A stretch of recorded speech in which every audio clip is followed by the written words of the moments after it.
Hi, this is ATS 9090X, a great radio.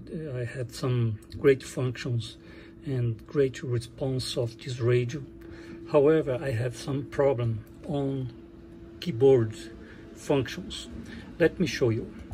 When I try to turn on the radio by using this button, the regular button, I have no answer. However, if I press one of these buttons, the radio turns on. As you can see,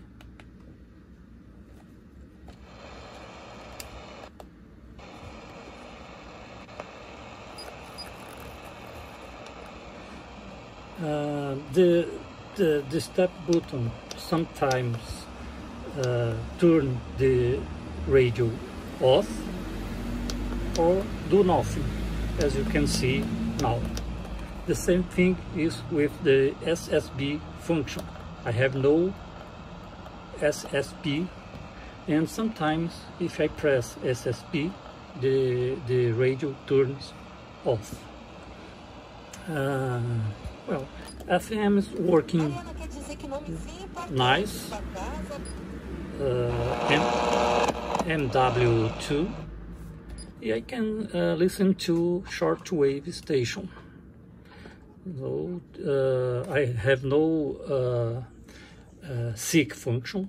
It's not working, and I have no idea what's going on with this keyboard controller. I would like to fix it, but I have no documentation, enough documentation to do that. This radio has data input here. I think it's E2C bus, and I'm going to try to monitor this bus by using Arduino or Raspberry Pi. So I'm going to do this as soon as possible.